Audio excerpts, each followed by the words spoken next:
Good evening, everyone. My name is Brittany Martinez, and I'm the Executive Director of Principals First, and it is such an honor to be here with you tonight.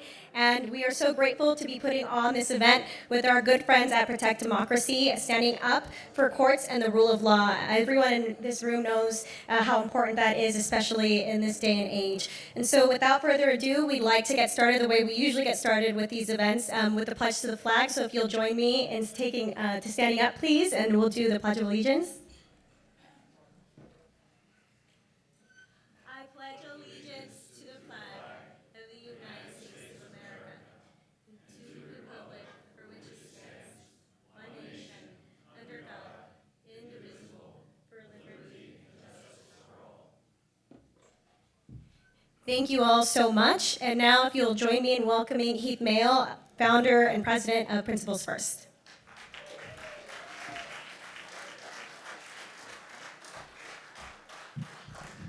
All right, thanks everybody. Thank you, Brittany, for that introduction, and thank you all for being here this evening. My name's Heath Mayo. I'm the founder of Principals First, and we just want to welcome you and thank you for being here. I think Principals First is a grassroots organization of folks left of center, right of center, even all points in between, and I think that probably describes our crowd here this evening. But I think what unites all of us in this room is that we sense the fundamental urgency of this moment, not as Democrats or as Republicans, but as Americans. We sense that something important to who we are as a country is under threat, it is slipping away, and it is in question in a way that it really hasn't ever been before. Things like the rule of law, the importance of the Constitution, the idea that no individual, no matter which office they hold or what station they hold, how much money they have, no individual is above or below the law. These ideas have really defined, these ideas and aspirations to uphold those principles have really, in our view, made America what it is today, the exceptional country that we are, and it makes our economy work. It makes us free as individuals. The idea that you can go into court and know within certain reasons that everybody is there to give you as fair a shake as possible, from our prosecutors, from our judges, and on down the line. And so that is what we are here tonight to discuss and to defend. We want to thank you for being here. I want to thank at the top also our partners, Protect Democracy, Matt Penny and Elise Workus at Protect Democracy, their team for helping put this together. It's just a tremendous effort to pull something like this off, and they have been great partners in putting this together. Brittany, thank you for your efforts to get us all here this evening. We have a great lineup and slate of folks to discuss these issues this evening, and it's my privilege to welcome, and as I'm introducing them, they can go ahead and make their way to the seats here. I think the mics are in the chairs there for our first panel discussion. There will be four folks. The first is the Honorable Ron Davis, who is the former director of the U.S. Marshals Service under President Biden. The U.S. Marshals Service is the oldest federal law enforcement agency in the country. It oversees 5,000 operational employees, over 94 judicial districts. And prior to that, under President Biden, he was the director of the DOJ's Office of Community-Oriented Policing Services. That's COPS, one of those good acronyms. It oversaw 16,000 local, state, and tribal enforcement agencies under his leadership, and we are thrilled to have him with us today. Also with us this evening, please welcome Liz Oyer, who is the former Department of Justice pardon attorney under President Biden. Prior to that, she spent 10 years as a federal public defender and then was also a partner at Mayor Brown. We're delighted to have her here this evening to talk about these issues. Third, Brenna Trout-Frey. She's currently a counsel at Lowell & Associates, where she helps and counsels clients who are the target of politicized investigations. Prior to that, she was an associate at Skadden after stepping down when the firm cut a deal with the Trump administration in recent months. She is a graduate of NYU Law School, and we're thrilled to have her here. And finally, we have Mr. Stuart Gerson, who was the former acting Attorney General under President Clinton after being the Assistant Attorney General of the Civil Division under George H.W. Bush. He is on the board of our friends at the Society for the Rule of Law, and he is an of counsel at Epstein, Becker, and Green. Please join me in giving a round of applause for all of our panelists.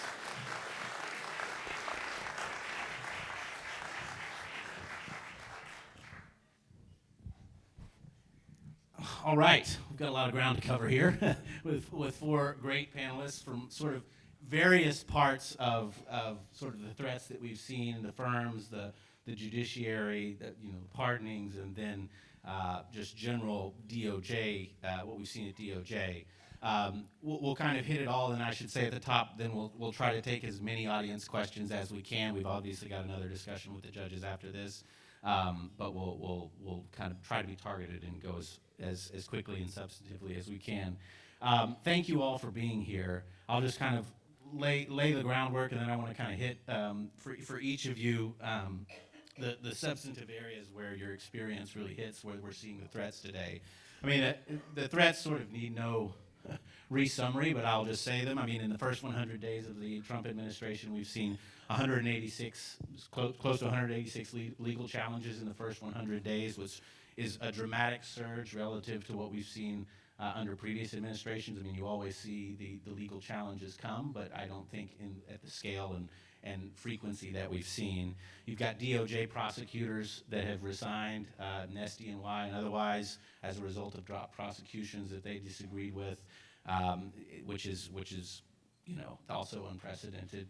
Tough to think of a time we've seen that before. And then obviously the executive orders, very targeted against private attorneys who have represented clients that were against the administration that they deemed unworthy of support or representation. And so coming from a lot of different angles, we see those threats, and I want to tick through each of them this evening with you. Stuart, I want to start with you. You were at DOJ, and because you're closest to me, but you were at DOJ, during some politically turbulent times. I mean, I think it's pretty combative political scene here in the United States usually, but I think we're probably in a new moment.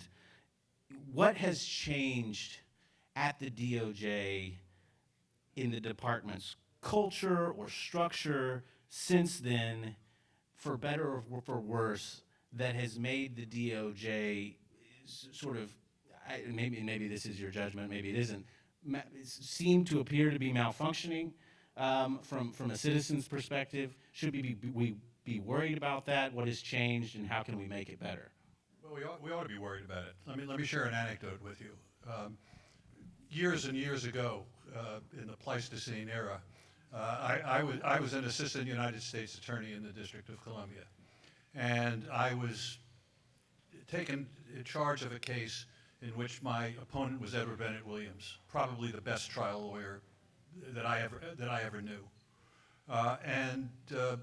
Williams, serving his client, who was a United States senator, attempted to have the Justice Department drop the prosecution. In other words, go over my head to the head of the criminal division, who then was a man by the name of Henry Peterson, who people of my era knew well. There's an award at the Justice Department. I don't know that they give it out these days, but for outstanding ethical and performance by a line lawyer is called the Henry Peterson Award. I was summoned to the Justice Department. I'd just been back from the military. I was a new assistant U.S. attorney and had no pull or sway or anything. It was probably the first time I was in the main justice building. And before we met with the senior people in the criminal division and Mr. Williams and his assistant, both of whom became good friends of mine over the years, Peterson took me aside and said, "Do you have a good case?" And I said, "Yes, I do. I think that going ahead with the prosecution serves the public interest." He said, "Well, that's enough for me." When everybody came into the room, Henry Peterson turned to Edward Bennett Williams and said, "I've just consulted with the Assistant United States Attorney in charge of the case. He tells me that we have a good case and we'll go forward. Thank you for coming." You ask what the change is, you won't have that conversation today. But it's not just at the Justice Department where you have this erosion and people in charge who believe that they're the lawyer for an individual human being and not for you and me, the rest of the people. Something that when I was asked to be acting Attorney General of the United States in the Clinton administration, I'm a Republican. I was a carryover from the administration of George H.W. Bush, who I not only served, but who was a friend of mine. And I called him up on the phone and said, you know, I've been asked to be the acting Attorney General. It'll probably go on for some period of time, as indeed it did.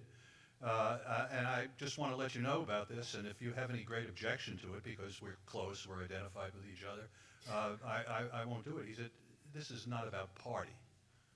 This is about justice. That's something you won't hear today. You have people in charge of the Justice Department who claim to be servants of the president, not of the populace. And it isn't just at the Justice Department. You see it in the confirmation as well. The name of this group is Principles First. I understand that was a Jeopardy question the other day, and the right answer is what is something that Congress is without? And so I place more faith in the judiciary than a lot of other people do. But we certainly have had a weakening in the legislature, which views itself more as a parliament than as the adversarial branch that the framers intended. And we've certainly had a erosion of quality leadership in the executive. And the courts are keeping the balance. I mean, one of the organizations I'm a trustee of is the 65 Project. 65 was the number of cases, MAGA cases, at the time the organization was founded, that the Trump organization and its supporters lost. Most of them decided by Trump-nominated judges. So, you know, as I say, I'm not without hope, but when you ask what's changed, that's what's changed. And do you think, just to follow up on that, is there anything that Congress should be doing, or, you know, are there statutory changes that we should be thinking about for changing the way that the DOJ operates under the president as a result of this? Because I get the sense that the American people look at this and that, yes, the trust in the DOJ is eroding, but it's largely functioned as a result of those norms, those conversations that you talk about. Those conversations have just changed, but maybe there isn't a formal red line that anyone is breaking. I have a sad answer for you. I mean, the answer is no. You can't legislate norms. You have to live them. What we need is a population that is more attuned to what's at risk. You know, the old canard about Benjamin Franklin having met a woman after the Constitutional Convention acted, and she asked him, what have you given us? And his famous response, of course, was a constitution, if you can hold it. I'll quote somebody else famous, Walt Kelly. Do you remember Walt Kelly? He was the author of Pogo, which was the comic of my time, and I remember a conversation between Pogo Possum and Albert the Alligator, in which Pogo laments, we have met the enemy, and he is us. And that is the root of the problem. I mean, we need to take charge of our lives, of our government. I expect we'll see major changes in the next congressional election, and maybe it'll start there. But you can't legislate a norm. A norm is something that a society lives. And it isn't that there aren't people who subscribe to the things that we've always subscribed to. It's that they're losing their tenure. They're leaving the department, and not just the Justice Department, but other places as well. We're not enforcing laws that should be enforced, like the Foreign Corrupt Practices Act as one example. And we've got to stop it, and it's up to you and me. Bernard, I want to go to you next as a voice of someone who has been on the practitioner side in private practice at a firm that faced some of this persecution from the DOJ, the executive branch. You obviously were at Skadden in the wake of the order that they received and the negotiations that took place, as it did with many of the other firms, and the resolutions that were reached in each of those cases. And you obviously made the principled decision to resign. You know, I'm curious, can you talk about what that decision symbolized for you, how you got to that moment? Because it's hard to do. I mean, I'm a young lawyer as well. I know it's a tough decision to make. Just give us a sense of how you thought about the decision and the internal pressures that you felt and what ultimately made you make that decision.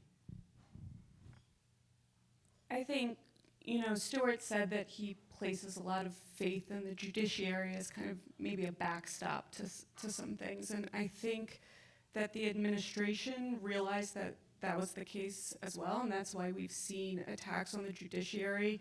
And I think this was another prong of that attack, was kind of going after these large law firms and seeing what the administration could get out of them in terms of fealty. And I think it was shocking to me when my firm made a deal. I think it woke me up a little bit to the fact that a lot of the things that I thought were principles of the firm were so easily put aside when they were challenged. And is it a principle at all if the second it's challenged, you bend? The commitment to the rule of law, the commitment to being principled litigators who will litigate against the government when necessary.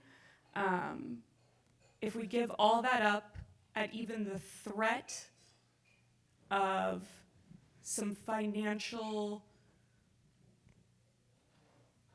problem, the going forward nature of the firm, all of these firms that made the deals, they said, we are worried about the future of the firm. Well, these are firms that make untold amounts of money per year. And I think that they're now still in great financial shape after the deals that they made. And I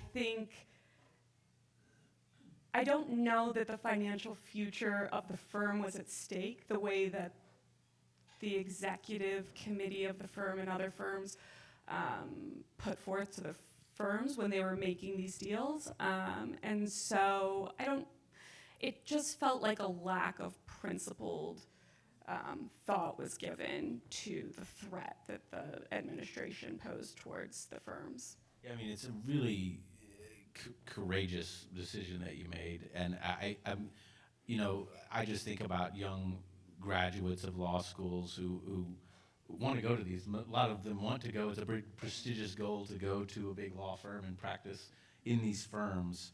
And it's I think tough as you're a young associate to think about, well, what am I going to do? I just sort of respond to my emails and do my best, right?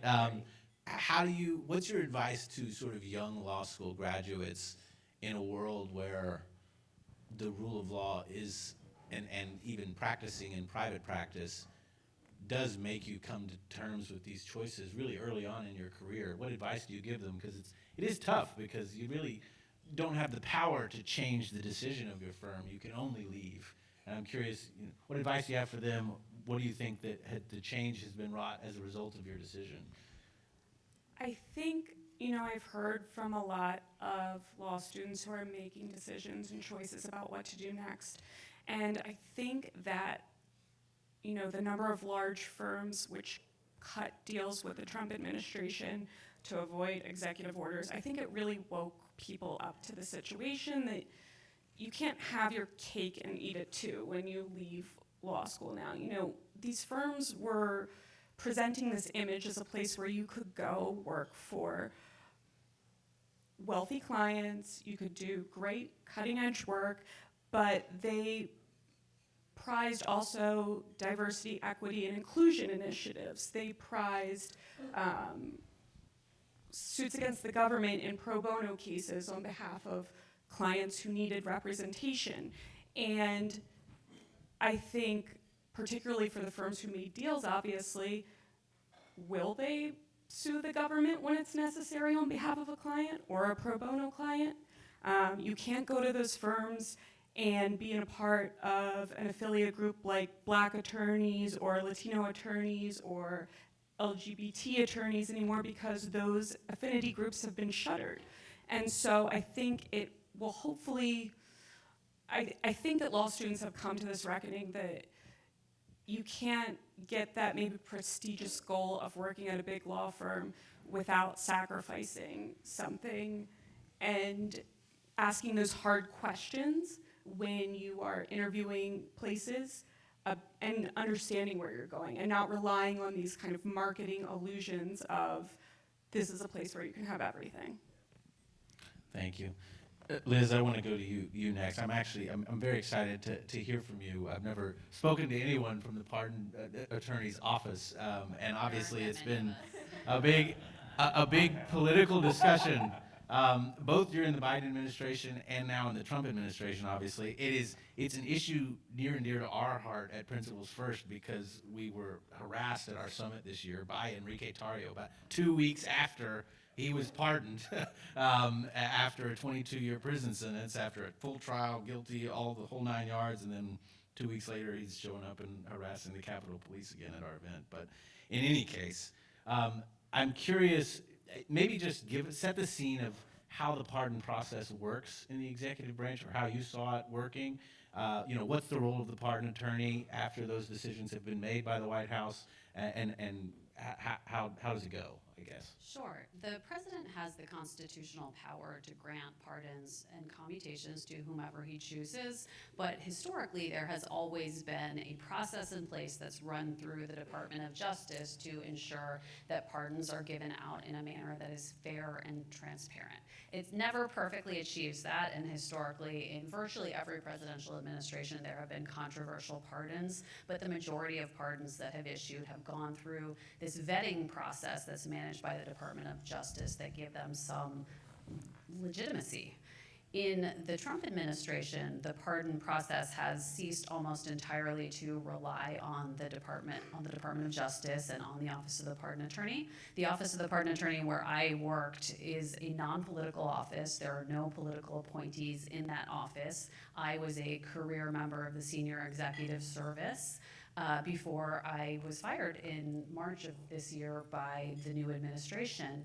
And I served for about 7 weeks under the new administration with the hope that we would be able to find a path forward for the work, but that path was ultimately not there. The White House appears to have made a decision that they are going to make clemency their own prerogative that's conducted entirely within the White House. And what has happened as a result is that people are being granted pardons who are not being vetted in the ordinary course. One of the key roles that DOJ plays in the pardon process is the vetting, and individuals who are being considered for clemency for the president are subject to rigorous vetting. And if an individual has committed a crime that impacted victims, the victims are also consulted about their views on the pardon. The stakeholders in the justice system have the opportunity to weigh in before the decision is made. But this president appears to be conducting pardons in more of a business transaction fashion. There was a story in Bloomberg Law that I think captured it very aptly. It talked about the supercharged pardon economy, which is what Trump has created. He has created a pay-for-play system where people are hiring very high-priced and well-connected lobbyists and lawyers to get them pardons, and the pardons have not only that value of eliminating the consequences of the criminal conviction in terms of reputation, et cetera, they also have real financial value in many cases. Trump has already granted pardons to 2 corporations, which have only the effect of wiping out the obligation to repay money. He has also granted, I have studied this closely, and he has granted pardons and commutations that have had the effect of wiping out over $1 billion of restitution and fines that are owed mostly by wealthy Americans who have committed white-collar frauds. So that's an extraordinarily unusual use of the pardon power that we have not seen at any point in history by any president. And do you think, because I think the public, there's probably a large percentage of the public has just grown disillusioned with the pardon process in general, and probably think now that it is just sort of, it's just a prerogative of the president. If they want to dole it out on the basis of a political favor, they can. Obviously, I don't think the American people think that's the proper use of the pardon. Is there any way to reform it such that, the criteria for why the pardon was given in the first place could be more public? Would that help? Or, would that also be just manipulated by the president to serve whatever the aim was in making the pardon in the first place? Well, one of the things that I think is so unfortunate about what's happening now is that I believe, and the reason I became the pardon attorney, is that pardons have a tremendous amount of power to do good. They really are an opportunity for individuals who have earned a second chance to receive that second chance. So what has happened to the way that the public is viewing pardons because of how this president has used them, I think is really to the detriment of our justice system as a whole and to the detriment of many deserving people. There are nearly 10,000 people who've applied through the Justice Department who are waiting for answers on their applications and likely will not get those during this administration.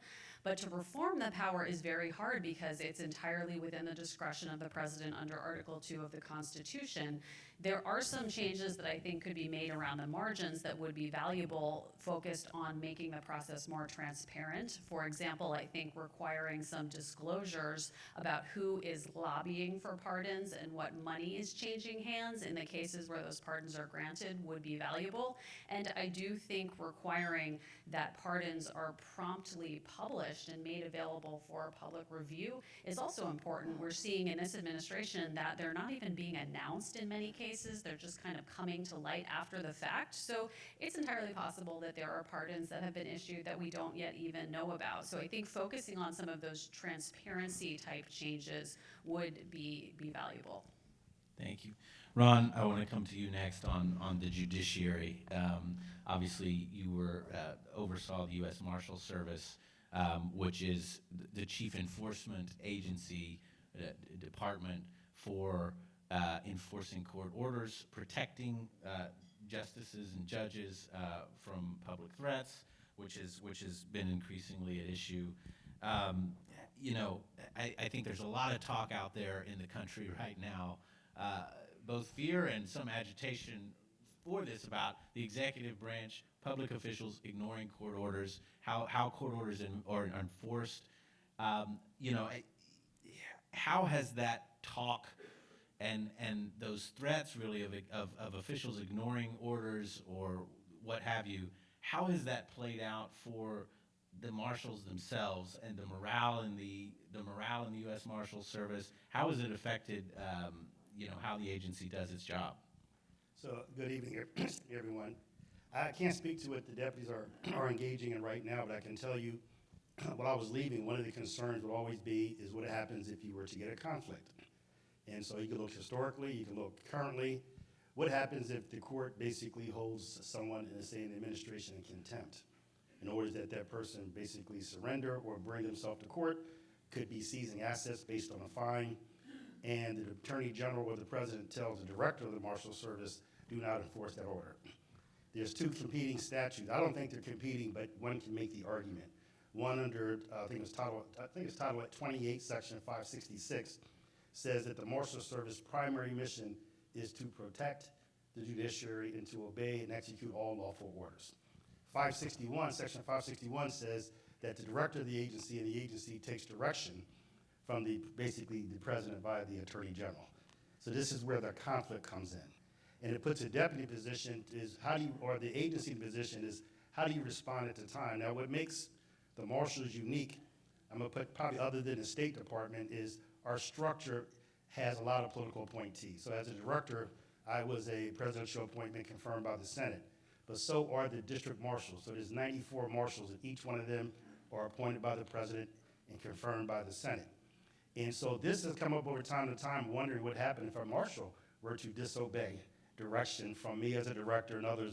What power do I have to do so? Because the only person that can remove a presidential appointee is the president himself. And so I think the challenge is going to be for the agency is not just with the enforcement of the orders, but the big one for me would be the protection of the judiciary. So if on one hand, if you have an administration that is starting to take away or withdraw security details based on legitimate threats of former officials, what happens if a judge comes under threat, a verifiable, valid threat, and the director says, I'm going to put a protection detail, risk mitigation measures, and we get the direction not to do so. And so my recommendation has been, and there's a few things on the table, is the only way to do that, and I understand what was said about the norms and legislation, but this one I think requires a legislative fix, which is to make the Marshal Service more of an independent agency and prohibit interference when protecting the judiciary or executing a law. And that without malfeasance of office, you cannot fire the director simply because he or she is executing a lawful order given by the court. Outside of that is, it hasn't happened yet. It was a threat in 1832 where I think it was the president told Justice Marshall, if you made the ruling, now you enforce it, but it didn't go through with it because it was more about the states than it was the federal government. But if it comes into that conflict, the question would be, where would that put us?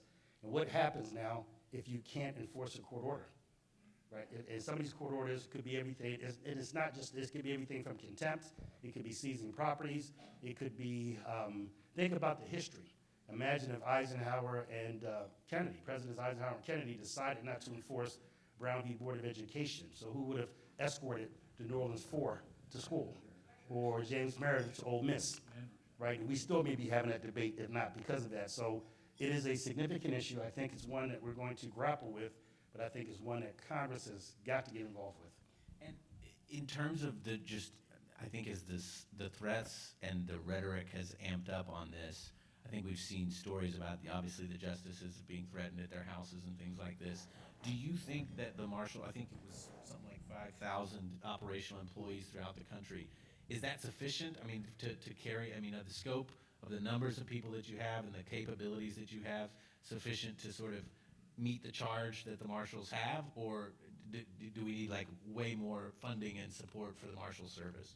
I think it is good to be able to say this when you're not in the administration, because there's no, otherwise it looks like you're just empire building of your agency, and it could be dangerously close to lobbying Congress. So I would say freely now, absolutely need more deputies and professional administrative staff. And the reason why is because the amount of threats, and we call them communications of concern. These are the kind of communications that do not constitute a legal threat, but if you start tying them to certain things, it would constitute a significant risk for the person receiving them. And you add that to just the amount of rhetoric that you're going to need more and more deputies to do the measures necessary. And I'll just give you an example. And sometimes it's the rhetoric, and sometimes it can be the rhetoric that is not tied to a specific party, or sometimes it is. Right now it leans one way, but not necessarily. So for example, if I can just give you an example, when President Trump was former Trump, he had a couple cases. So somebody would probably have said that Judge Cannon in Florida would be considered far right. So when she got the case, just the fact that she got that case, I think it would be the secret documents case, we had to put a protective detail on her because the amounts of threats and communications are concerned. Judge Chuckton picks up a case in the district, for the District of Columbia, DC we call it. Now she's considered far left. And this is how people, same exact thing. So for the Marshal Service, the left-right thing almost has no meaning whatsoever. Unfortunately, right now, the extreme elements on both sides or opposing sides of any issue, that is the concern for us, and we're seeing such rhetoric. Now, I think the rhetoric is being, quite frankly, is being affirmed and validated by a political rhetoric that we've seen. So it's kind of hard to say don't do that rhetoric if the President of the United States is #1 person doing it, as well as members of Congress. We even have a couple of Congress people right now, when asked about more judicial security funding, basically said they need to make better decisions. Think about that for a second. In other words, you're going to tie the funding for the judicial, for the security of the third branch of government. Without that third branch, our democracy doesn't exist as we know it. And you're going to tie funding to a decision that you don't like, right? That is a major, major problem. And I think therein lies where Congress has got to step up, make the agency independent, provide the sufficient funding so that you can have political debates from here to eternity, but it should have nothing to do with the rule of law or the judiciary. I've got one more for you, then I'm going to get out of the way and let our audience start to ask questions, so be thinking of your questions if you have them. Just a point of personal curiosity with respect to when you get an order from a court and that you're going to have to go enforce, whether it's going and seizing assets or enforcing any number of orders, what does that look? I mean, it's obviously on a piece of paper. Is it clear? Because I think we've seen instances of the order is you cannot remove someone, and there's technical legalist, non-compliance with that order, and there's a debate over what those words mean. Is that a challenge to interpret the order ever, or is it pretty crystal clear what you have to do, and then you guys just go do it? I would say for the marshal service, probably for those debating in the courtroom, for lawyers, it may not be crystal clear. For us, it is, because our enforcement of order would not be cease doing something unless, I think, the court had to come back and find someone in contempt. So that it's crystal clear now that I need you to enforce this because it's not being done. It would not be up to the marshal service to interpret the order and then look at an executive or someone and say, you didn't follow that order. They would have to take them back to court, determine that they were out of compliance. And then, now there's certain orders would make sense right off the bat. So our number one order, believe it or not, is what which most people know us for in the marshal service, going back to the Wild West, is fugitives. And why we're involved with fugitives and with seizing assets, because both are a court order. I hereby command you to bring it to justice, this bank robbery, this murder suspect, and with the assets, I'm ordering you to seize that $50 million plane, because it's now part of the assets that we're seizing on unlawful organization. But for that's really not the challenge. We don't get into debate or trying to interpret. And I think it has to be that way. It has to be that a crystal clear, this is the order, or this is a judge coming back saying this person is in contempt of the order, and then the order would be, I hereby order the United States Marshal Service to do A, B, C, and D. Well, so you think that's important because those people in Congress are thinking that you guys have a bunch of discretion and are making, substantive decisions when you guys are just carrying out black and white orders that are very clear. There's not a lot of discretion or judgment that is going into what you guys have to actually execute. No, and I think that's why the protection is needed. We're not part of that judicial. We're responsible for protecting the judiciary and the judicial process. And so that would not just be the judges. Think about it. For us, it's the judges, it's the prosecutors. A lot of it, you have an assistant U.S. attorney doing a case on a cartel. We have to do protective measures. It's witnesses. We're best known for you ever see the movie Eraser? With Arnold? Right, that's the marshals, but I always throw that out there. Yeah. But also we run the witness security program, also known as WITSEC. And part of that, again, is you're protecting the process. How do you convince someone to testify against a cartel, against a mob? If they're going to be executed or assassinated, then we have a program to do so. But all of our priorities, fugitives, asset forfeiture, prisoner movements, all of that is tied to enforcing the laws from the courts and protecting that judicial process. Thank you. Thanks to all of you. We'll go to questions now if there are. Yes, right here. And if you don't mind just saying your name and. Yeah, Scott Kirtley. I just retired 4 weeks ago tomorrow from the ATF. Congratulations. And this is more of an institutional question. I think Mr. Davis, Mr. Gerson may have thought about this a little bit more, but all of you, please be my way in, is the movement.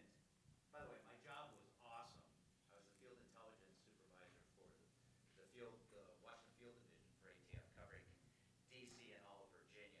It was awesome until January 20th. And as soon as those executive orders started hitting, we could see where the flying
Well, I'm glad that you're a Beatles fan.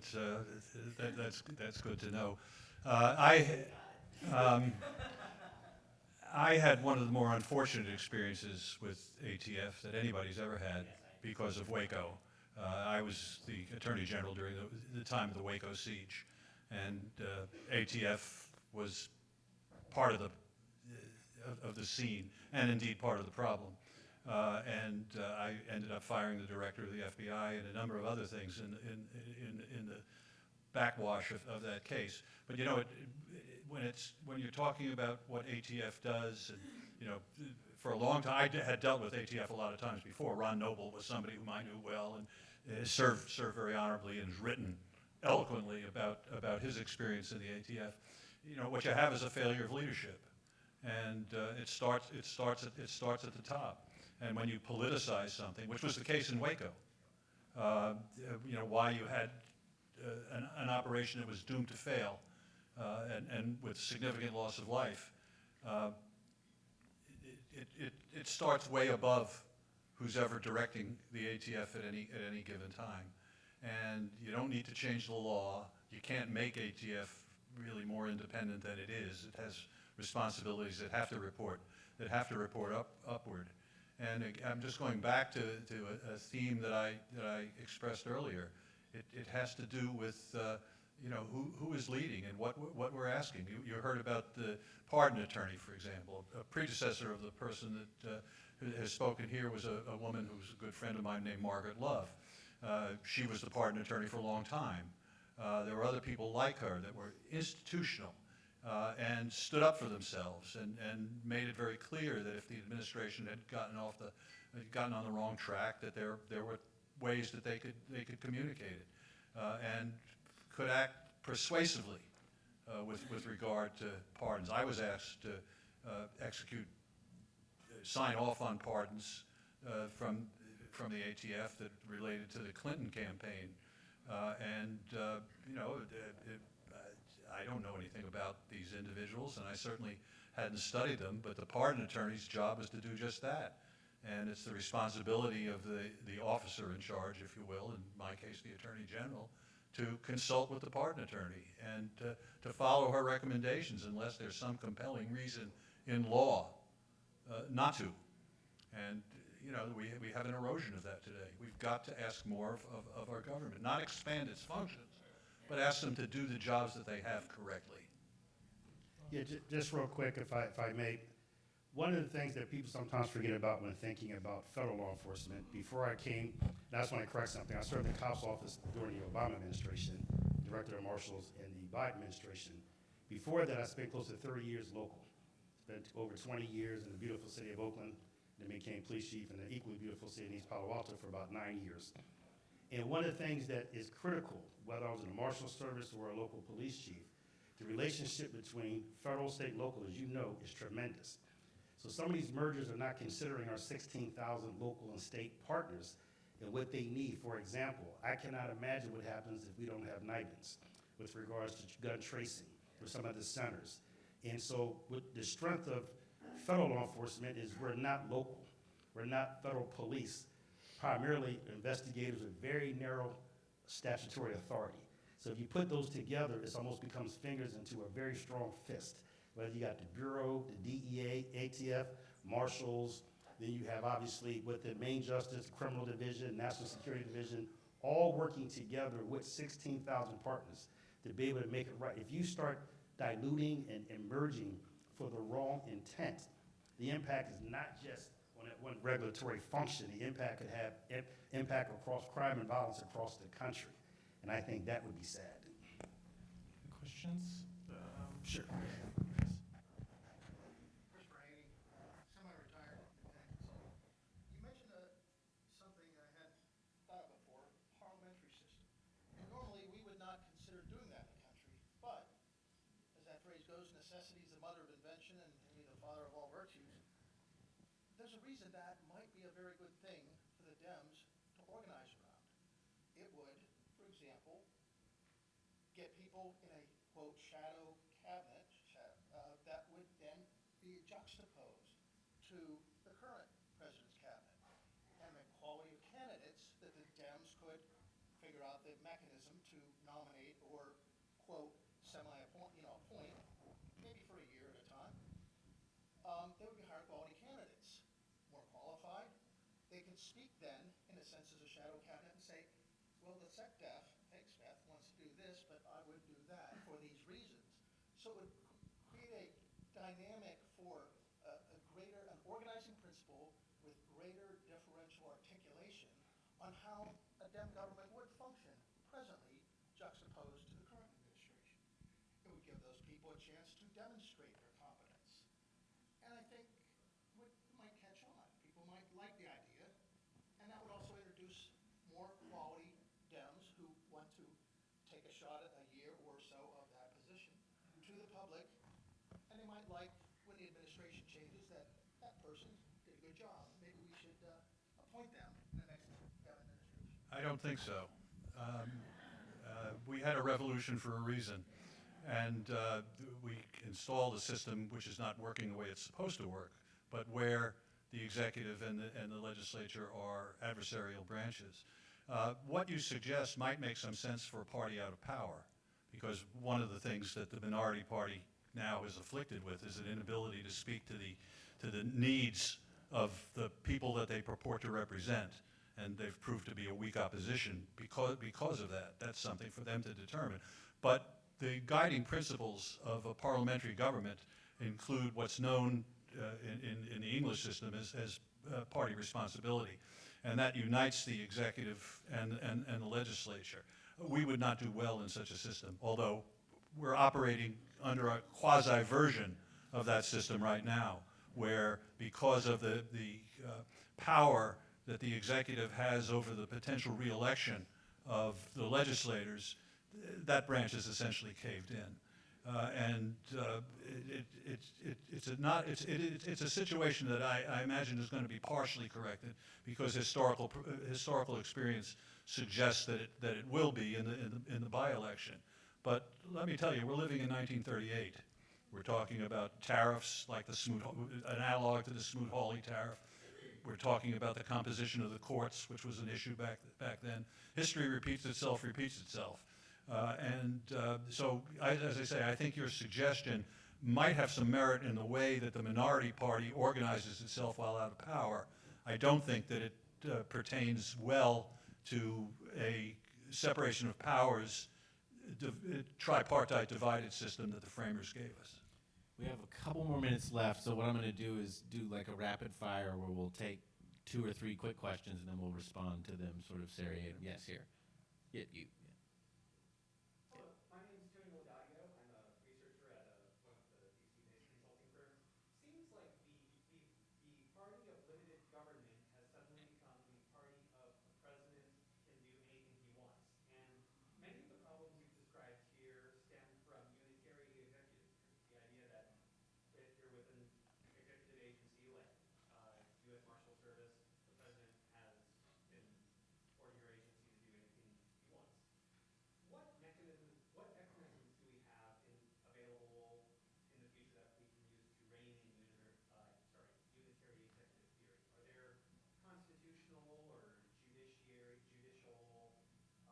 avenues we can take to rein in kind of this doctrine that's taken over and put those checks back on the executive branch and reestablish the idea that the president doesn't simply have unlimited authority over all federal executive officials? Thank you. Great question. Yeah.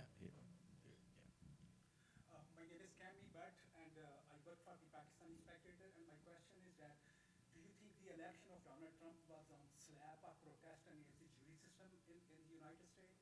And the background of my question is that I was on grand jury that's supposed to last for more than 1 month in DC Superior Court, and after it didn't let me complete even 1 month.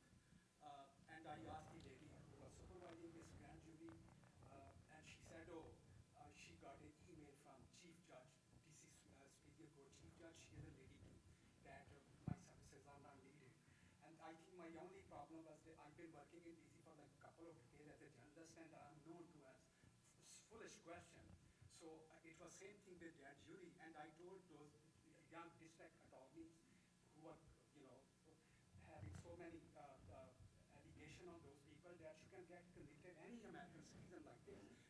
these are simple people like myself and you are attorney.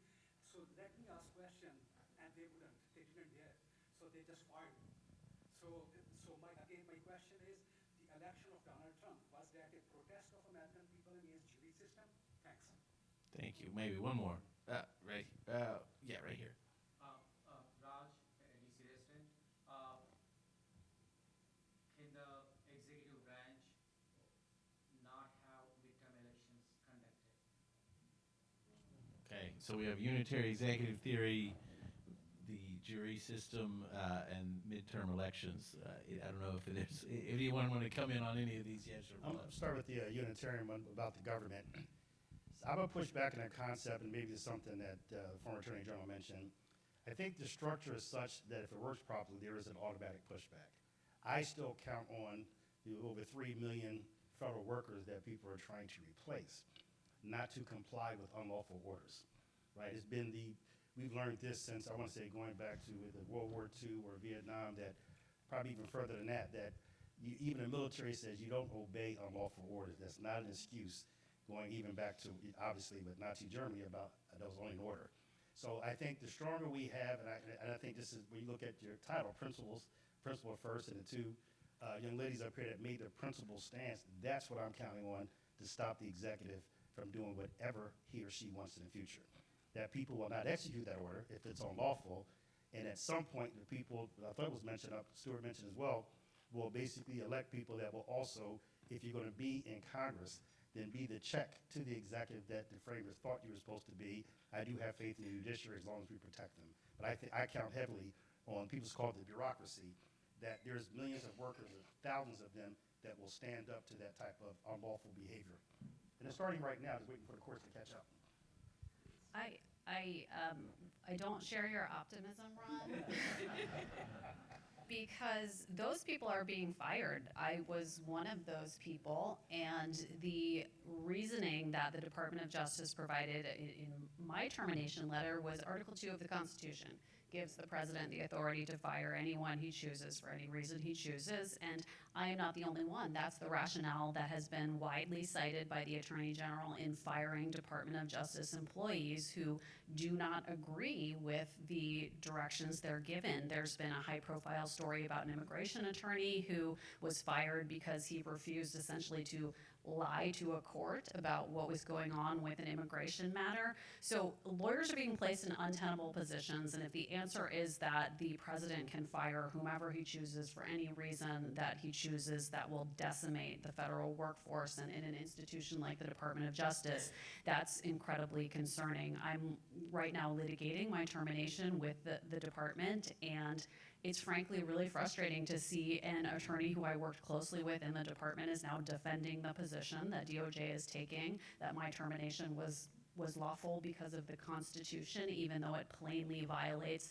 the federal civil service protections that are in place. They've essentially conceded that it violates the civil service laws, but they say they don't have to follow those because the president has this broad constitutional authority. So that is honestly my biggest fear in this moment, is what are the implications of this unitary executive theory for the federal workforce and especially in the Department of But is it Justice. the firing of the principal baseline? Or the fact that, is it the firing of the person that got fired because, I think of a movie, anybody seen the movie, The Contender? There's a scene where the vice president or nominee basically says principles only mean something when you stick by them when they're inconvenient.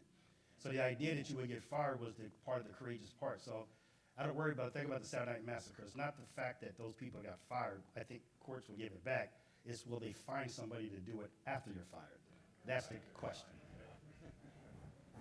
I think we've seen the Trump administration showing through the firings like Liz that they're teeing up this issue for the courts to decide. The dismissal letters don't give any reason other than the president's Article 2 powers. That, Liz was fired, that the DOJ attorneys who prosecuted January 6 rioters were fired. The only reason given is the Article 2 power, and I think that is the administration teeing up this fight for the Supreme Court to rule that the president can fire anyone he wants. Stuart. I'm an amicus in a case which does tee this up, and it has to do with the firing of the chairman of the NLRB and the Merit Selection Protection Board. What's interesting about those cases is that the individuals in those positions are there by legislation which says that they can only be fired for cause, which is different from the situation that you described, a more severe situation than that which you described. I believe in the unitary executive. I was the person who represented the United States with regard to the war powers cases that led to the Iraqi war, Project Desert Storm and Desert Shield. And while the New York Times excoriated me a little, they ultimately recognized that somebody's got to make those decisions, and all the power to do so with regard to what the commander-in-chief needs to do is inherent in the president. Same for the pardon power. The Supreme Court on the shadow docket the other day unanimously upheld the termination of various people by the executive. So it's a difficult question. What I'm focusing on, and I'm one of the lawyers in a suit that was filed yesterday in the District of Massachusetts challenging the actions of the president in firing all the members of the ACIP and replacing. This is a case that has led to the withdrawal of the administrative recommendation for COVID vaccinations for pregnant women. To me, that's an issue that ought to be an easy one, because you can be a woman, or anybody else for that matter, on the far right of right to life or on the far left of choice, and the situation is still the same, but it affects the health of the woman and how a doctor can consult. So I mention that not just because to give publicity to a case that's now a matter of record and the papers are covering today, but to focus my attention slightly differently. I don't know how the cases involving terminated government employees are going to come out. I like to think that where Congress particularly says they can only be fired for cause, that they have to be fired, if at all, for cause. That seems to me to be consistent with the law. But what I think we need to focus on more, the strategy that's the better strategy, is to focus on the acts of their replacements. And whether it's under the Administrative Procedure Act, whether it's contrary to legislation, I think that's the more likely avenue for success. I don't know how these cases involving personnel are going to come out. Obviously, I'm sympathetic, since I'm an amicus in the one the Supreme Court is most likely to decide. So we will see. Thank you, Stuart. And we are up at time, but I just want to say in closing, thank you to each of you. I think each of you in your own ways have stood up and spoken out and taken action at a moment that I think is very important for our country. It takes courage at a time when there are few people out there that it may be easier to kind of go along to get along. I think each of you kind of represent the best of the American tradition of standing up and speaking out when those core principles have been attacked or put at risk. So I just want to say thank you for everything that you guys have done. It's inspiring to me, and yes, join me in thanking our panel.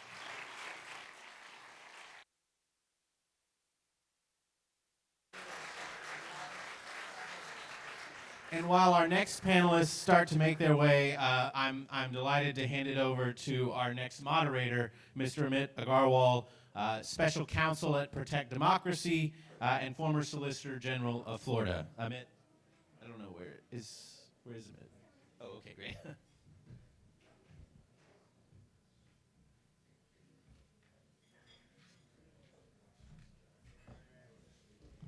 Oh, there it is. Okay.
Hello, can everyone hear us? No? Is that better? Okay. Good evening. It's great to see everyone. Thank you so much for being here this evening. The subject of this panel discussion is about protecting our courts and the rule of law. Hard to think of a subject that is more important at this time, and I can't imagine three people who are in a better position to tell us about this important subject than our three distinguished panelists, all of whom have formally served as members of the federal judiciary. So thank you so much to all of you. Thank you to our panelists for being here. Before jumping into this discussion, I wanted to just say on my way over here, I was feeling this kind of vague sense of anxiety descending upon me, and I couldn't quite figure out why. Then it hit me. I'm putting on a suit and I'm coming over to appear in front of three judges, and I guess it's my instincts as an appellate litigator kicking in and feeling like I'm appearing in front of a three-judge We're a panel. hot bench, I mean. Right, yeah. So I've been assured that this conversation is not going to go that way. It's going to be more of an easygoing conversation, but very much looking forward to hearing from our panelists and also from the audience at the end of that conversation. So I am going to give some very brief introductions of our panelists so that you can hear more from them instead of from me. To my immediate left, we have Judge Michel, who was appointed to the U.S. Court of Appeals for the Federal Circuit by President Reagan, served in that role for 22 years, including for 5 years as Chief Judge of the Federal Circuit. To his left, we have Judge Fogel, who was appointed by President Clinton to the U.S. District Court for the Northern District of California, served in that role for 16 years.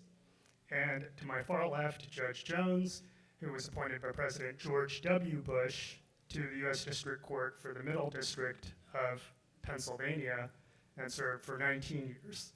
So an abundance of judicial experience and, like I said, in a great position to tell us about the importance of the work that the courts do and how we can go about protecting our courts. I'd like to start out by talking about an organization that all three of you are members of. It's called Keep Our Republic's Article 3 Coalition. And so this is a nonprofit civil society organization that my understanding is made up of 44 different federal judges, Court of Appeals judges, federal district court judges. Can you tell us, Judge Michel, a little bit about the organization, what you do, how you came together?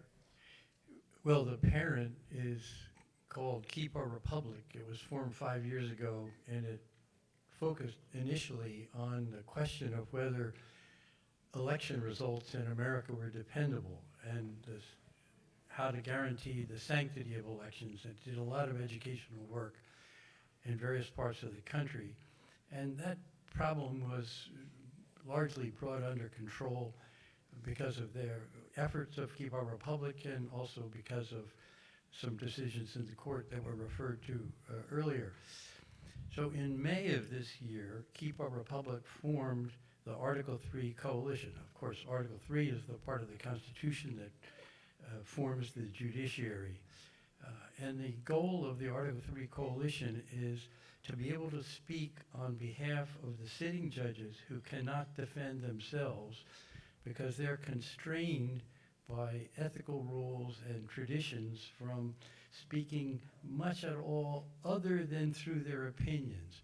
So when they're being maligned and called horrible names and being threatened, they are not in a good position to defend themselves. We no longer are bound by those rules and traditions. We can speak out, and we are speaking out. It's an incredibly diverse group of judges, 44 judges all around the country, male and female, Republican and Democratic, actually about evenly divided between the two parties. It's a totally nonpartisan operation. It's nonpartisan, it's non-political, its aim is educational, and the hope is that it will inform public discussion and result in protection of the ability of the judiciary, of judges, to do their job under the Constitution and the laws of the United States. That ability, we think, is being seriously threatened by current circumstances, and was being threatened even before, but now on an accelerated basis. So that's who we are. That's what we're trying to do. I'll just add a personal note. I had a 44-year career as a government lawyer before being appointed to the court. I was a local prosecutor, I was a Watergate prosecutor, and several other things, Justice Department official. Then I was a judge for 22 years, as Ahmed said. Now I'm fully retired, and I feel like I have never had a more important job in my entire life than this job, to try to make sure that we have a judiciary that can function.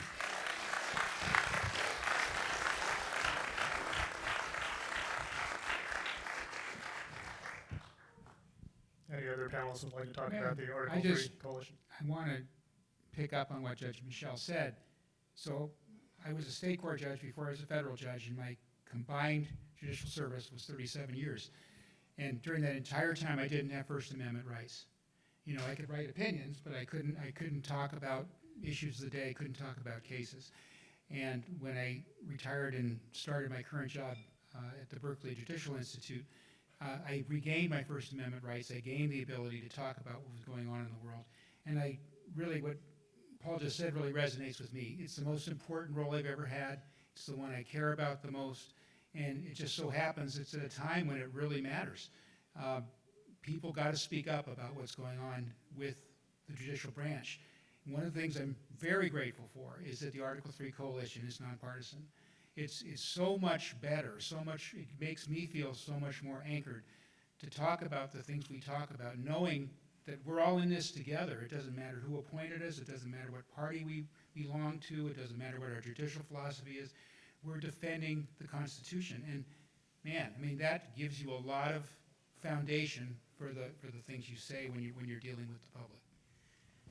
You know, I use a local example to illustrate why I'm so passionate about the work that we do, and that local example is Judge Boasberg. And you know, those of us who've been in the business of judging understand that here's a judge who early on a Saturday morning is contacted by his court's clerk to tell him that he's been assigned an emergency motion, and it's an odd one because it involves airplanes that are about to leave the United States without due process, potentially, at least that's the allegation, and deport people to El Salvador. And so in his home, he has to get his chambers together by video. By the afternoon, late afternoon, he convenes, and he basically says to the attorney for the United States, look, you know, let's stand down. And they say to him, look, this is not an emergent situation. It can wait till Monday. Apparently they knew that they couldn't wait. And then he does what I think any other district judge would do under the circumstances, which is that he preserves the status quo. And so let's sort this out and see what we have. I'm not telling you to let these guys out. I'm saying hold them where they are until we can figure out what's going on here. His reward for that, you know, is that he's called a communist, a kook, you know, a nut, a judge who's, you know, overstepped his responsibilities. And at its essence, what we're trying to do is to talk about the business of judging and the distortions that have been really perpetuated about how judges do their jobs. And this has happened time and again. And I think it's valuable work. And as my colleague said, you know, we're not fettered by the code of conduct. Judges who wear the robe can't call press conferences outside their chambers. Okay, they can't. They can't make extrajudicial statements. They can't be interviewed and push back against these things. They're bound by what they say in their opinions and what they say on the bench. And they need somebody to stand up for them. And I don't know anybody better than somebody who's worn the robe, and that's why we do what we do.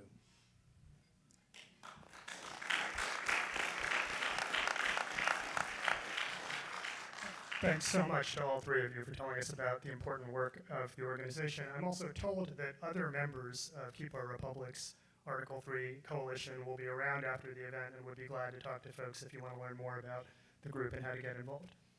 So that's a nice segue, that introduction to this topic, into threats to the rule of law that we're here to talk about. I wanted to start us out by asking you this kind of general question, that is, what is the status, in your view, of the rule of law today? Chief Justice Roberts recently gave a speech at Georgetown University in which he described the rule of law as endangered. Do you agree with that assessment? Maybe Judge Fogel, would you like to start us out? Sure. I do think it's endangered. Oh, I'm sorry. Pardon me. I do think it's endangered. And, you know, I know Chief Justice Roberts. I worked for him for 7 years at the Federal Judicial Center here in D.C. He's a very cautious person. I mean, if you want to, my favorite adjective to describe the Chief Justice is cautious. I mean, people use other adjectives, but the one, no, but I mean, he's somebody I work for and I respect. And the adjective I always use about him is that he's cautious.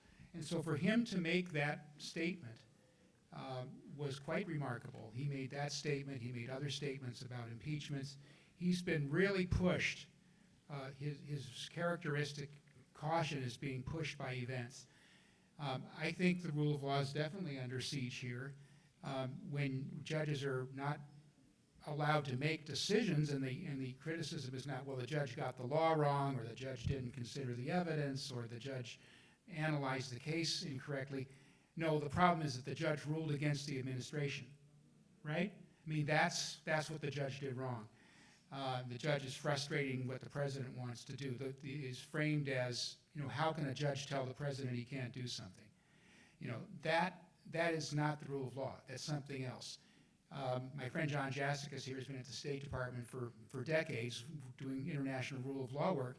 And, you know, we would know that you know, the U.S. used to be the gold standard. People around the world would say this is a country whose commitment to the rule of law is exemplary. They want to learn from us. They want to see what we do. They want to know how we do what we do. That's no longer true. It's just not true. There are other countries that are seen as doing better at that. And it's not because the judiciary doesn't try. I still have tremendous admiration for our judiciary and for its resilience. But if you look at the composite of what's going on in terms of the public's understanding of the rule of law, congressional understanding of the rule of law, executive understanding of the rule of law, I think we're definitely going through a rough time. So yes, that's a long way of saying yes. I think it's a dreadful time when you take the work of district judges and circuit judges and you trivialize that work and you basically say it doesn't count. And we're going to push everything on an emergent basis to the Supreme Court. We all understand, you know, lawyer, judge, or not, we understand our civics and say, yeah, well, the Supreme Court says what the law is ultimately if a case is taken by the Supreme Court. But we're living in a world now where we have so trivialized lower court rulings that they become sort of optional for people. And I think that has it's like a pervasive kind of cancer in the legal system at this point, and really dangerous, quite frankly. And I don't know that's going to ease up, you know, at any time soon. And going back to my comment a moment ago, when you so vilify the judiciary, it's okay to disagree. You know, definitionally, we all knew that whenever we made a decision, that there was somebody that was unhappy with that decision. There are winners and losers in court. Of course, you get that. And sometimes really sore losers, you know, who evince, you know, frustration because of the way the process worked. We get that. But when, and I go back to what Director Davis said during his comments, you know, the fact of the matter is when you have thought leaders and elected officials and people in the highest office in the land, you know, who so denigrate individual judges, that's a problem. And I think it really tears at the fabric of the rule of law and our system of justice. You know, if judges don't have to be obeyed by the government, what about everybody else? Is it also optional for them? So if you get evicted from your apartment illegally and you have to go to court, and the landlord can say, well, I was ordered to refund your money because the place was unlivable, and the landlord says, okay, That's what you say, but I'm not changing anything. So it can affect everybody in America. It's not just affecting judges. It's not just affecting the government. It's affecting the whole legal system. At the bottom of the analysis, what the rule of law means is that raw power won't be allowed to dominate. That's really what it means. So what will control? What will control is law. Laws in the Constitution, laws in the statutes passed by the Congress. It's written down. It's pretty clear on most things, I would say. Arguments at the margin, of course, and that's what lawsuits are designed to ferret out and clarify. But the whole system is based on trust. Judges don't have an army. Judges basically don't have any direct power, but they're trusted. They've been trusted in this country for 246 years. And that's now under threat. The whole trust in law and courts and rule of law is under threat. It couldn't be more serious in its potential impact on every single American. So one of the bulwarks of rule of law, as I think your comment suggested, is judicial independence. What, in your estimation, what are the main threats we're seeing right now to judicial independence, and what can we do about them? Judge Fogel, you want to take that? Sure. Well, it's a complicated answer, and I'll try to keep it short. The biggest threat, I think, to judicial independence is what Judge Michel just talked about. And Judge Jones too. It's ignoring court orders, right? I mean, it's when somebody says, well, court orders are optional, or court orders don't mean anything, or we're just going to drag our feet, we're not going to comply, we're going to give every possible reason under the sun for not doing what we were ordered to do. That essentially is intended to neuter the power of the courts. And I think, at that operational level, that is the biggest threat to judicial independence, is just a refusal to comply. And I think we're seeing that. We haven't had the outright disregard of an order. We've gotten very close. We've seen lots of things right around that, with the immigration cases in particular. And there was it kind of didn't get a lot of press at the time, but I thought it was really, and I'm sorry, I just get geeky about this. There was an order on the emergency docket that was issued at about 11:59 p.m. one night, where the court said, you can't deport anybody without giving them a hearing on their habeas petition. Well, that was remarkable in many, many ways. They hadn't finished the briefing yet. Justice Alito wanted to write a dissent. They didn't wait for him to write a dissent. 7 justices signed on to it. They basically said, you can't do this. This is just too basic. These people are entitled to some kind of due process. They're not getting it. We don't want anybody deported in this particular situation without at least the right to have a hearing. And that issue orders at midnight. Now that, I got to confess, I'm an optimist, so I saw that. I said, well, that's a good thing. That's one of the best things that the court did. But the fact that they had to do it, I mean, that really goes to the question you've asked, that things got so dire that you had 7 justices, including 4 conservative justices, signing on to a partially briefed midnight order on the emergency docket, saying you cannot, read our lips, you cannot deport people without giving them a hearing. So yes, we are dealing with a problem of noncompliance, which I think really gets at the heart of judicial independence. The other part, which I don't think gets as much attention, and I'd be happy to talk about it later, the effect on the judges themselves. So you talked about Judge Boasberg, there's other judges in D.C. who've been the targets. I can never resist when I'm in a situation like this talking about my friend Judge Bates, who also sits in D.C., and he issued a temporary order in a case. That's all he did. This is a temporary order. He didn't rule on the merits. He just was trying to preserve the status quo. And the next day, he was being blasted as a radical left-wing LGBTQ activist. Anybody know John Bates? That doesn't fit, right? And so the point is, it's fact-free, it's evidence-based.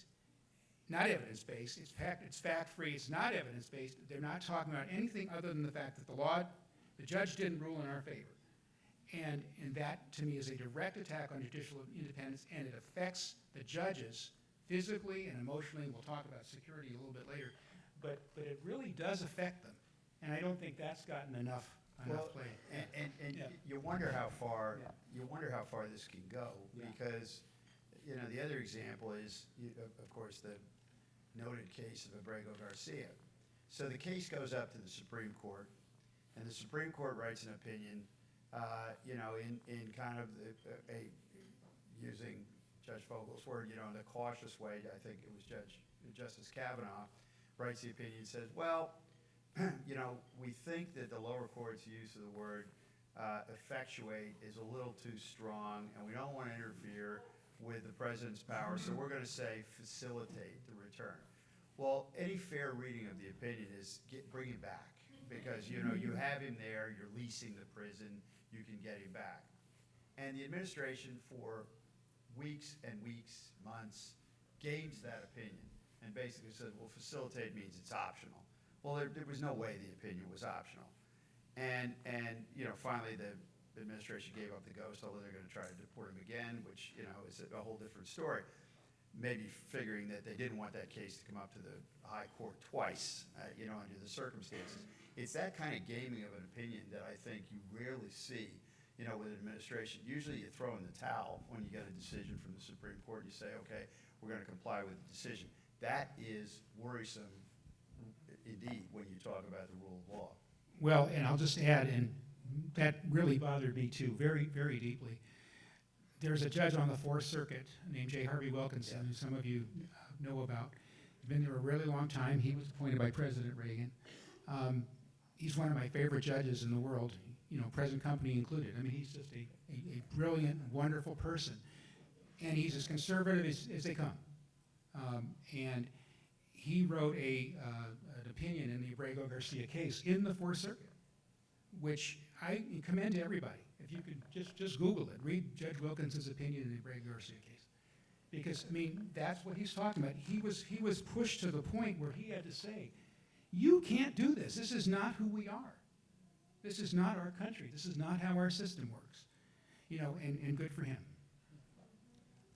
The thing that I think is lurking beneath the surface of all these things that are being described is how can people trust the courts if judges are being pictured and called political hacks who are only trying to undermine the administration? It's not true, but when that is said 1,000 times on social media and in traditional media, a lot of people in the public may accept, that must be right, because I keep hearing that these judges are all hacks that are just trying to undo what needs to be done.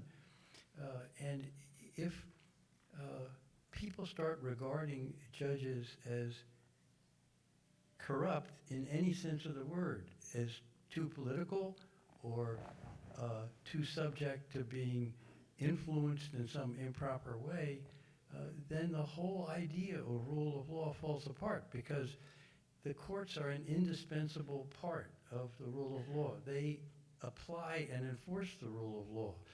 So if the courts are undermined, the rule of law goes down with it. So we have heard statements from high-ranking members of the administration more or less openly expressing contempt for judicial authority. You can take your example, one that comes to mind is Tom Homan's Border Czar's statement on national television that, quote, I don't care what the judges think. Maybe that's one of the examples of what you mentioned, of things that we have not heard before. Are we also, beyond that kind of rhetoric, are we also seeing substantial noncompliance with court orders? I think we're seeing court orders, as I said, in the Abrego Garcia, even from the High Court, gamed. I think they're trying to figure out workarounds for these orders, and I wonder, from the Supreme Court standpoint, when they call them out, on it, and because I don't think they have yet, not in the way that I would hope. And you know, I think to echo what my colleague said, when you have this clear, I think we have had court orders violated, lower court orders, but you know, then you have the appellate process, and you know, orders are vacated, and you know, no harm, no foul, and some judges are pursuing contempt and you know, doing some other things. But I think it's quite clear. I go back to, you know, I think that don't we deserve better than people in the executive branch personalizing, you know, their attacks against individual judges. I mean, I think that has to stop. And echoing again my colleague's comments, because I think it then plants the seed in the minds of the public that the only decisions that count maybe are decisions of the Supreme Court of the United States. And I thought when I served on the bench, I'm sure my colleagues did, that federal judges had pretty awesome power to be used carefully and with great circumspection and thought and follow the law and be careful. And we learned when we were judges that, you know, the old saw is, well, you're doing justice. Well, in your mind, it's not necessarily, because sometimes the party that you wanted to win, you know, didn't carry the day because you follow the law and the facts of a case. That's what judges do. Judges make decisions every day that disappoint them because they're only too human. But, you know, now we're in a world where, you know, judges are supposed to toe the line and rule in favor of, you know, this unitary executive. And I just don't think that's the way, you know, I think our system of checks and balances and co-equal branches is as out of balance today as I think it's been in generations. You know, I can't say for 250 years, but I mean, it is way out of whack today. And I think the fact that Congress is so compliant and docile also is added to the judiciary's problems, because it loads onto the judiciary things that Congress really constitutionally is supposed to be checking, and they haven't. Hence, you have things like universal injunctions, other things that you wouldn't think would be placed in judges' laps.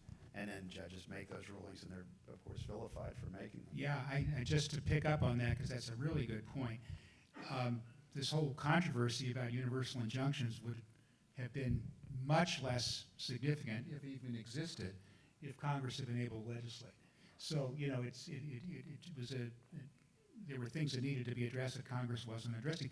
Congress could have fixed the problem with universal injunctions. I mean, I'd be the first one to say there were problems with them, but some of them needed legislative solutions, and Congress wasn't able to do it. So what you get is they default out of it, and then it's just the courts versus the executive. And, you know, the judges can't make public comment. They're limited in what they can do. In all of my years as a district judge, I don't think I ever had a prosecutor be anything other than respectful. Not to say they agreed with me all the time. They didn't agree with me all the time, but I never saw them be disrespectful. I never saw them fail to carry out an order. If they didn't like something I did, they appealed it. But I really liked working with DOJ and liked working with the U.S. Attorney because they were professional and they got good people. And that's not what's happening now. That's not the experience that judges around the country are having. And that's a terrible loss. So we've talked a little bit about denigration of judges. We've talked about noncompliance with court orders. Another threat to judicial independence is actual threats against judges. To what extent is that a problem? It's a huge problem, and it's spiked enormously in the last few years, and particularly in the last few months, as accounted by the Marshal Service that investigates these threats. But not only has it spiked, the nature of the threats has changed.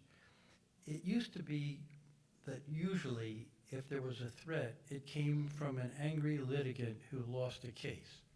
And often the threat was in the form of a letter to the judge complaining and saying all kind of nasty things and using ugly words.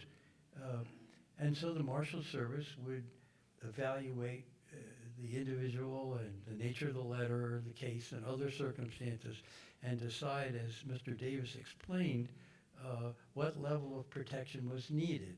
And maybe none, maybe a lot, maybe around-the-clock armed guards, all according to the facts of the case. The problem now that I see is you don't know where the threat is coming from. It's not going to be somebody who is in your courtroom who was unhappy. It's going to be some individual out there in the populace who's been incited by inflammatory rhetoric. And that individual is going to think that they're doing a patriotic service to go and try to kill or scare some judge. And the Marshal Service is not so able to protect against that because you don't know who the source of the threat could. It could be anybody. It could be anybody. And there's no forewarning. Somebody can just show up at a judge's house with a gun or some other such implement, and the Marshal Service won't know about it until the event is over. So we're in a new territory in a lot of ways. It's been mentioned that government lawyers no longer are cooperative and candid the way they have been for decades and decades and decades. That's new. The statements being made at the highest levels of the government have never been made before. That's new. The social media psychology of inciting disturbed people, unstable people, angry people to do horrible things is a whole new circumstance. So in all these ways and more, we're in a new uncharted territory, and it's very scary, and it's only going to come under control if everybody gets involved. The citizens, the leaders, the politicians, the news media, other media.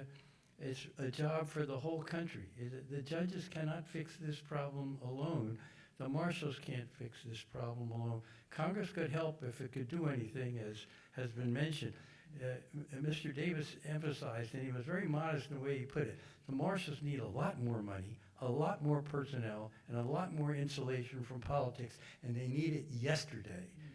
So the Congress is negligent here, but the Congress is responsive to the people and to the news media, so we all have a role. So, yeah,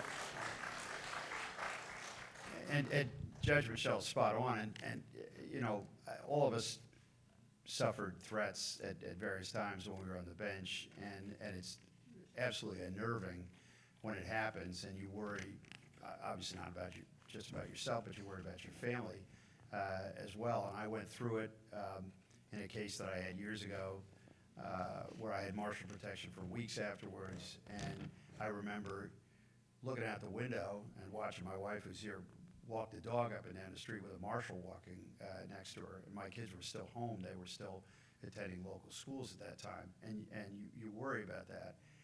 But today it's different, and I agree with Judge Michelle, because usually the threats would come in the form of, you know, pleadings, pro se pleadings, folks who file their own lawsuits, where you'd have to interpret something as a threat or not, or you get a letter from a prisoner or someone, and it was you know, you could sort of piece it together. You don't know today. And with all the modalities that are available to people, people can be doxxed, they can be searched.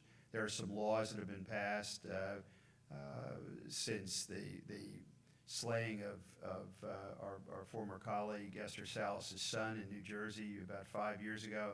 He answered the door and shot through the heart and killed her only child by a disgruntled lawyer with no forewarning, who was looking to shoot Judge Salas. And now you have the creepy sending of pizzas to judges across the country from Danny Andrel. That's the slain son of Judge Salas. I mean, what could be more chilling? and as Judge Salas herself, who has the courage of 10 people, 100 people, and has talked about this. They said, you know, when you get a pizza like that, it's meant to say, we know where you live, and you're going to end up like Danny Andrel. Written larger, though, think about this. You know, I know, and I've shared this with my colleagues. When I was nominated to the federal bench, it was an honor beyond anything that I could even apprehend. It was the highest honor of my life, and to serve for that period of time. Think about today. You have your best and brightest who ought to be serving and ought to aspire to serve in the federal bench. So you're going to take a job where if you rule in a way that displeases someone in high public office, you're going to be outed. You may have a congressman display pictures of your family in calling for your impeachment. You're going to be called, you know, a kook, you know, as I said earlier, a communist, a nut, you know, a left-wing, you know, crazy. You're going to be held up to scorn. You're possibly going to get threats against you and your family members. Who in their right mind, after a period of time, is going to want to do that? And I worry about that. And I worry about the willingness of people, you know, to leave good jobs, as most do when they get on the federal bench, where they're making far more than what federal judges make, and to take that job and to buy into all those things. And when you have thought leaders who make the kind of statements, and again, high office holders who make the statements that are being made, and Judge Michel is precisely correct, it's like a dog whistle to that fringe of the electorate that thinks that, well, if I could take out a judge, maybe I can do the work of my benefactor. And that's really chilling. That's really chilling.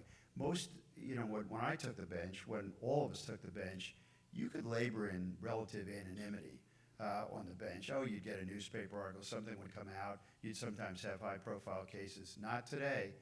You get a case involving the administration today, I'm not sure about this because I'm not on the bench. Director Davis was here, but he talked about 2 incidences where you had judges on sort of either side of the philosophical spectrum, both having a marshal detail dropped on them. That's really chilling. That would never have happened, you know, 10, 20 years ago. And that's a sign of the times, and not a good one at all. I'm going to add 2 things, because Judge Jones, I think, and Judge Michel were spot on about this. So I do counseling for judges. This is part of my background, and a lot of the work I do in my current job is individual assistance to judges, assistance to courts, and we've been doing programs, getting judges together with counselors, mental health professionals, people who can just people can just talk about what these experiences are like. We just had a program that was very well attended, and I'm sorry to say that it was very well attended. It was great that people thought we could be helpful, but I was really surprised how many people came and who came, right? And there are people just feeling a tremendous amount of psychological stress, and they just need to talk about it. They don't have anywhere to go with it. But I wanted to mention 2 things. So I got a call a couple days ago from a chief district judge, I'm not going to say where they have a number of new judges on the court, to Judge Jones's point, and they're going crazy, and they need help. And so we're trying to plan a session where we can just kind of process everything. Well, how do you cope with this? How do you do the job of an Article III judge in that kind of environment and still maintain your equanimity and keep your head on straight? But I want to read something, because there was somebody who came to our program that I was just describing, who's one of the judges who was targeted for impeachment. And what he was targeted for impeachment for was issuing a temporary restraining order. That's it. That's all he did. He did not make a merits ruling. He just issued a TRO blocking an action the administration wanted to take. And he and I have known each other for years, and I reached out to him. I said, how you doing? I'm just really sorry that you're dealing with what you're dealing with. And he wrote back to me, and he actually gave me permission to share this. He said, yes, the impeachment was unnerving, and that along with the wanted poster with our photo in the halls of Congress, and I'll just say there is a Congress member who has one of those with the judges who were being targeted for impeachment. 11 credible death threats against me. as credible as assessed by the Marshal Service. 300 plus vile phone messages left with my case manager and clerk's office, pizza deliveries to my home, and Fox News reports highlighting and emphasizing my photo. Well, to say that I've been under pressure. Your session was so timely and so helpful. So that's what he sent. Man, and this guy has been a judge for close to 20 years. He's not a spring chicken. He's pretty stoic. He's not somebody who kind of goes around with his heart on his sleeve. And I was just stunned to get that. So that's why I wanted to share it with you. Here's the problem, in one way you can think of it. Judges are all volunteers, you know, they're like Marine Corps people. They're doing this because they want to do it. They know they can make more money in other uses of their legal training. They want to help the country. They want to help resolve disputes. So the motivation is good, and they have a lot of courage, and they're very dedicated to doing the right thing. Whatever party is in front of them, whether it's the government or a private lawsuit, and they're doing the right thing, but it's getting harder. And it's getting harder because despite being volunteers and despite being courageous, at the end of the day, judges are also human. And so when they're, as a group, the target of a psychological warfare campaign to intimidate them, there's a real danger that it will start to enter the subconscious part of a judge's mind, and in a lawsuit brought challenging government action, there's a risk. I don't think it's happened yet. I hope it won't happen. It shouldn't happen. But we're getting close to a risk that the judge is going to pull punches in order to protect family members or self, because there's this widespread campaign against judges with real threats of violence, with harassment. The number of people who've gotten midnight pizza deliveries they didn't order, many with the name of the murdered son of Judge Salas, as was pointed out, is huge. It keeps going up. That's psychological warfare. That's an organized campaign to intimidate a whole class of people, and yet these are the people who are the guardians of the Constitution, who are applying the rule of law, making it real in everybody's life. If they can't do this, the whole basis of our country falls apart. So this is the biggest stakes you can ever have. I just want to follow up on Judge Michel's point. I'm really, really proud of our district judges. Really proud of them. They've been incredibly resilient. They have not buckled. They have really stood up and done what the law told them to do as they saw it. So I don't think that's happened yet. I do think there's been a behavioral change, though. And I'm going to just talk specifically about two judges I have tremendous admiration for. One is Judge Willisbury, and one is Judge Sinis in Maryland, both of whom have had to deal with these immigration cases and have gotten the behavior from the prosecutors we've been talking about. And what they've had to do is they've had to write and write and write. And they've had hearing after hearing after hearing. And so something that should have been, yes, Your Honor, we'll do that, or no, Your Honor, we think your order is incorrect, we're going to go to the Fourth Circuit and have it reviewed. Instead, they're getting obfuscation and delay, and we'll get back to you, and we got state secrets, and so on and so on. So they've had to do all this extra work. They've had to write all of these extra opinions. The entire Maryland District Court has been sued by the administration because they have a court rule that says that they need 48 hours to consider a habeas petition, and that during that 48 hours you can't deport anybody. That is being challenged on the grounds that it's an illegal injunction. So I'm just saying that. But anyway, that's making a lot more work for the judges, and they need to do that. They realize that their work is going to be scrutinized. They realize that everything's going to be a fight, and so they're working a lot harder to make the record that they need to make. So Well, and that's exactly right. And one of the things that makes the system run, or made the system run well, is because lawyers typically, and government lawyers in particular, would uphold their obligation of candor to the court, which is really important. And judges understand that lawyers take particular positions, and that's fine, and that they argue zealously for their clients. That's okay. That's what they're supposed to do. Sometimes the positions may seem unreasonable. But when lawyers for the government purposely lie to a court, which I think there's ample evidence that that's happened in a number of places, that really turns the system on its head. When judges can't rely on representations that are made by the Department of Justice in this case, and I've used the example, you know, when there is an application for an electronic intercept, it's called Title III application, basically a wiretap, but something could be much more sophisticated in today's world. A district judge gets a packet of information, and you have a case agent and an assistant U.S. attorney come to your chambers, and they sit and they go over with you. And it's a very thick, usually there's the supporting documentation for the judge to read, to sign off on a particular intercept. I always knew when I was on the bench that application had been reviewed by Main Justice in Washington, D.C., by professionals. So even if you had somebody locally, maybe you had a zealous prosecutor locally, you know, somebody, they were okay, but you knew that there were a bunch of eyes that had looked at that before it came to you. Imagine the world now.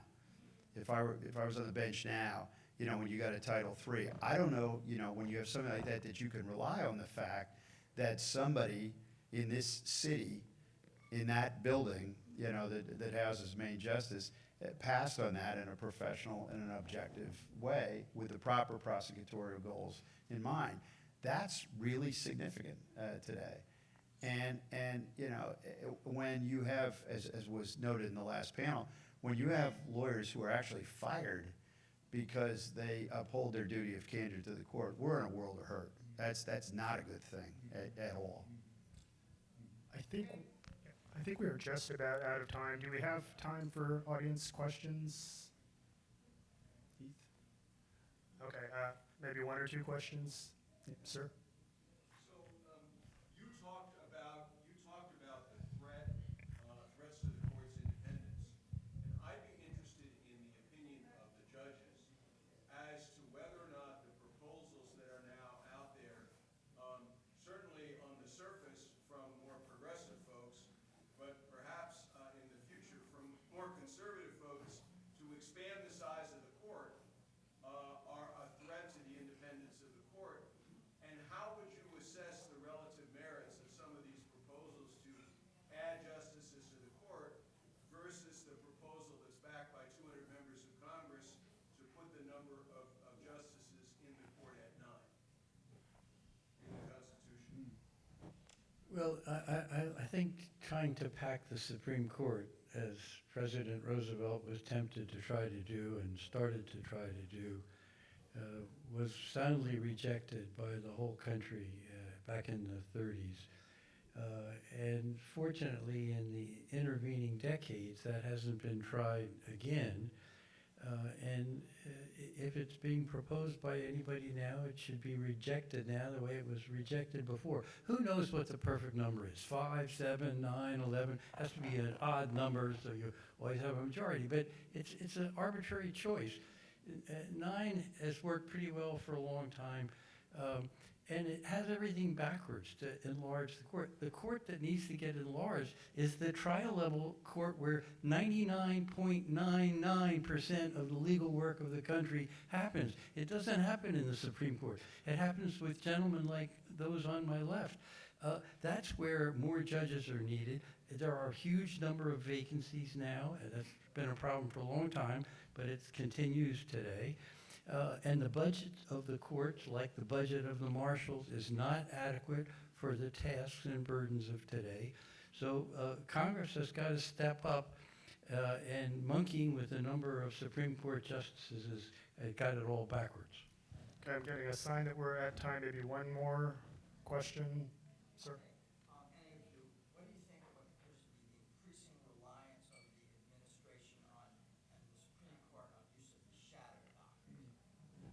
Well, we don't have a lot of time. I think it's very unfortunate. I understand why they're doing it, because they're just getting, this is a court that heard like 60 merits cases last year. It's a country with almost 400 million people. They heard 60 merits cases. But, so they have all these other issues, and the emergency docket is the way that they're hearing them. The problem is the issues don't get briefed, they don't get argued, you don't get, in one of the merits cases, you've got amicus briefs, you've got months and months of briefing, you've got the best oral advocates in the country. That at least they're doing this the right way. And the emergency docket doesn't do that, and they're making really consequential decisions. Well, and quickly, because I know we're out of time, but read, you should look at Justice Kavanaugh's concurring opinion in the universal injunction case, because he kind of calls it the way it is. He said, look, he was really writing to talk to his colleagues, and he said, here's what we did today. We just bought ourselves more emergency cases, because if you're not going to let district judges enter these universal injunctions, it's going to come up to us, and we better be ready, and we better be ready to move fast. I don't know if they're going to be able to do that, but to Judge Fogel's point, the fact of the matter is they're doing this on very scant information, and that's extremely dangerous, I think.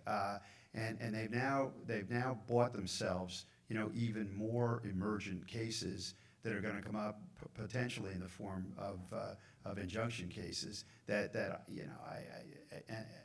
I wonder how that's going to work. It's an interesting opinion. I mean, concurring opinions in Supreme Court cases aren't usually very good reading. That one's an important one because of the things that Judge Jones just said. And there was a decision today by the District Court in New Hampshire granting a nationwide injunction based on a putative class, which is something that the court said would be okay, right? Well, is this okay or not? That's coming up on the emergency docket. Stay tuned. It'll be there this summer, for sure. It's another abuse of the system, is really what it boils down to. Flood the Supreme Court with emergency motions that have to be decided at midnight in a big hurry with no briefing. It's a deliberate part of the campaign to completely emasculate the judiciary in the United States. We should not allow it.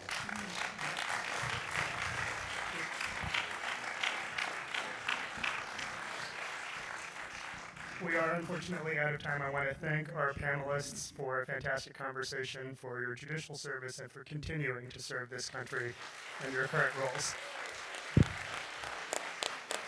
The members of the audience for coming out tonight.